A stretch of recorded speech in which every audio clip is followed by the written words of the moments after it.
I have often dreamed of a far off place where a great warm welcome would be waiting for me.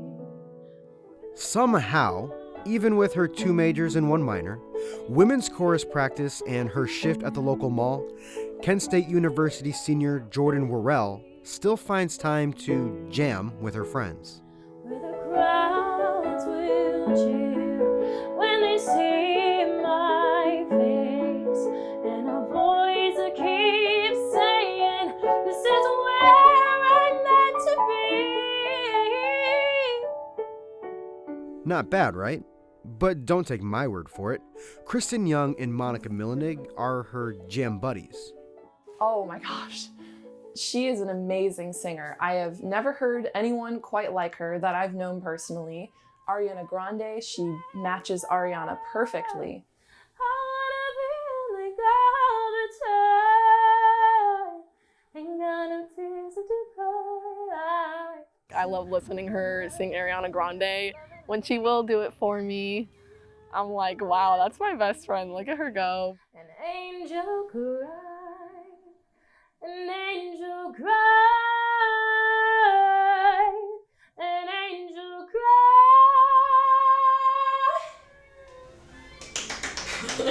I love that. Between her singing and her, let's say, vocabulary, What a queen. You ready to get some tacos? Shook. Jeez, girl. What? you probably would not have guessed. So I have moderate to severe autism. It's kind of hard to explain because it is a spectrum. When she told me, I was like, are you serious? Like, it took me a second to really like comprehend that. Like, I would never have been able to tell unless she told me. Jordan was diagnosed with autism when she was 2. She went through occupational therapy and physical therapy. And her singing is especially impressive considering her 10 years of speech therapy. Would you say that you're luckier than most people on the autism spectrum? Absolutely. Absolutely. Like, I am like beyond blessed. Like, I was told I shouldn't even be driving or singing. I'm so high functioning now because of how much intensive therapy I've received that I have the capability to not always need that at all times. It is hard to notice, but because of her autism, Jordan struggles with eye contact, picking up on sarcasm, and finding the appropriate facial expressions. She understands what she struggles with, but she also knows to focus on fixing those things. The years of therapy helped Jordan become very self-aware. So right now what I'm doing is I'm feeling the texture of this brick because it's a sensory thing. People who have autism are really big on texture. All of your like senses are like heightened. So everything in life is just so much brighter and like louder and like more interesting to touch. When she started at Kent State, Jordan wanted to live like any other student. She did not want any extra help, but with one class, she reached her limit. I was in a very desperate time in my life, and I was like, man, I can't do this by myself anymore. I really need some help. Jordan received help from Kent State's Office of Student Accessibility Services, SAS for short.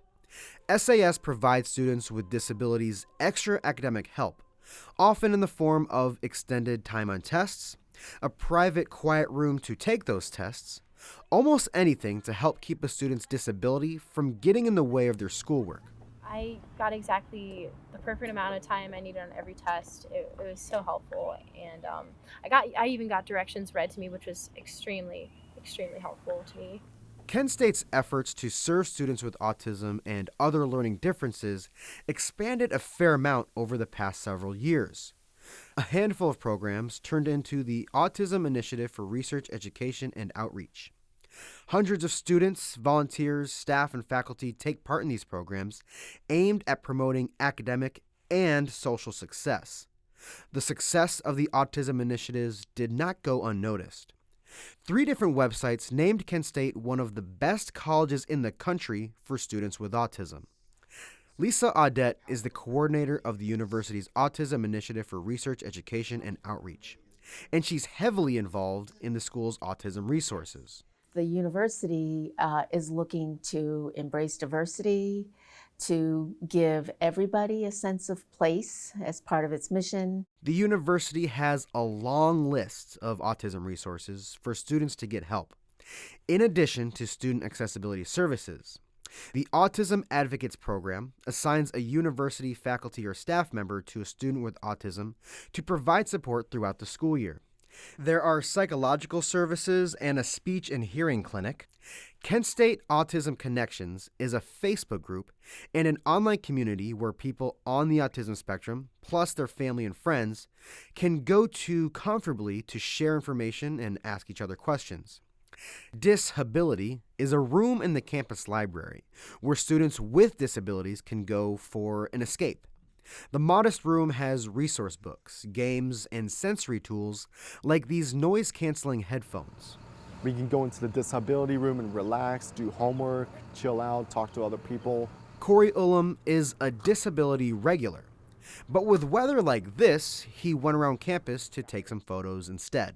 There's a beautiful tulip right there I want to get a picture of. Corey is a photography major. He is on the autism spectrum, and as his Ohio State football sweatshirt suggests, he's a huge sports fan. At one point, Corey worked as a sports photographer for Kent Wired, Kent State's student-run news organization. I think there's a relationship between photography and autism because it's something that you have to get used to, of course, something that takes time to develop, but you get the hang of it. That's a really good picture. Because of his autism, Corey struggles having conversations and interacting with other people, especially strangers. Every time I try to go up to another person, I really get very nervous. Something in my head just doesn't seem right, of course. My head's trying to say, of course, hey, you can't talk to that other person, of course. To help overcome this hurdle, Corey joined the university's PALS program. PALS stands for Partnering for Achievement and Learning Success. In this voluntary program, a student on the autism spectrum is paired with a neurotypical student. They become pals. A neurotypical person is someone without autism or any other neurological disorders. PALS brings people together. They meet at least once a week during the semester. This week, Corey and his pal, Riley Boffman, had lunch together. If you could go anywhere in the world, where would you go? The purpose of PALS is to provide both students with a mentor, a companion, and a chance to learn about each other's experiences.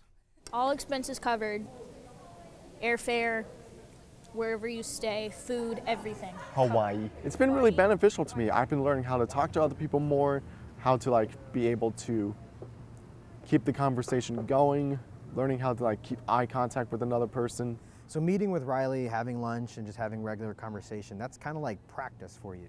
Yes, it really is. I really think it's helping practice with the interaction with other people. Yesterday, I celebrated one of my dog's birthdays.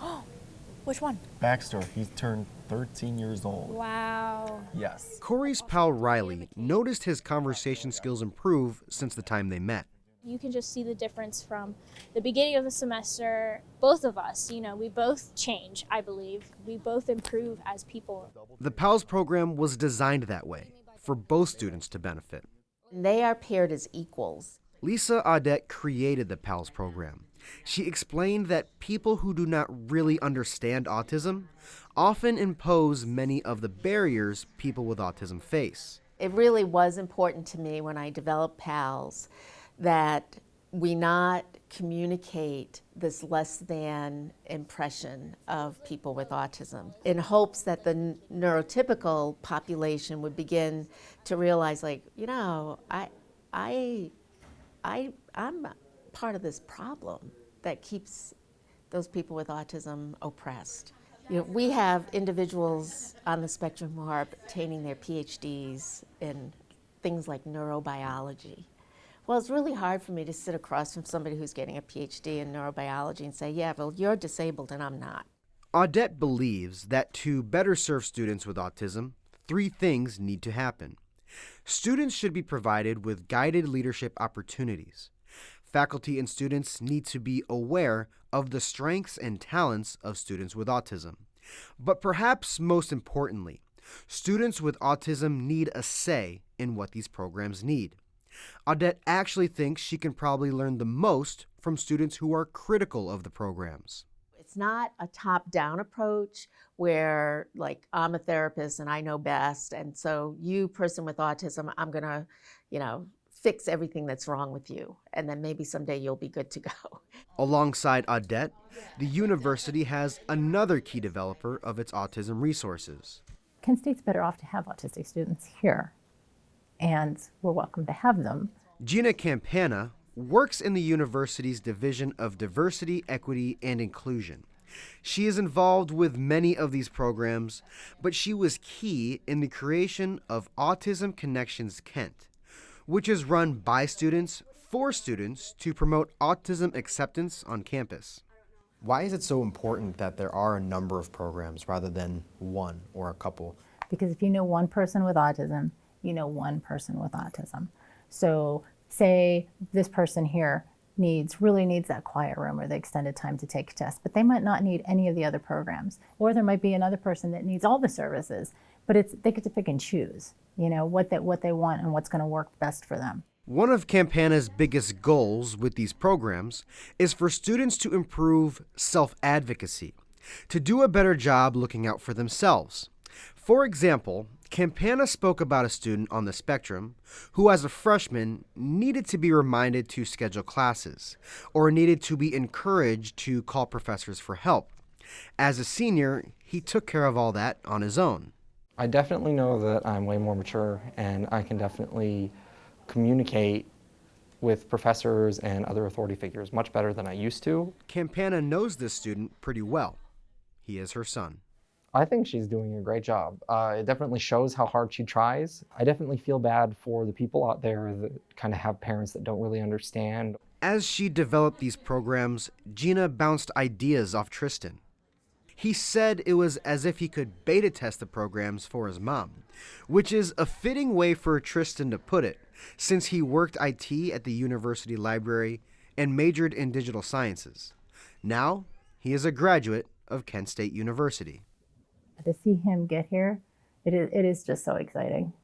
People said, oh, he can't go to college. He's going to drop out. Well, guess what? He showed them. Yeah, he's graduating. Students like Tristan and Corey learned about these programs quickly and got involved right away. But other students, like Jordan, are unaware of most of these programs. Jordan found help with student accessibility services, but that is the only lifeline she knew about. And now that she's learned about the many other programs, she not only wants to get involved, she wants to help spread the word. Students on the autism spectrum are highly intelligent and they look at the world beautifully. Their gnashing teeth and criminal tongues conspire against the odds, but they haven't seen the best of us yet. If you love me, let me go. If we don't begin to look at them as equals, they won't be able to contribute in the way that they should be able to contribute. These words are knives that often leave scars. The fear of falling apart. Truth be told, I never was yours. The fear of falling apart. People need to see people with autism prevailing and thriving and succeeding, and it's so drastically important. These words are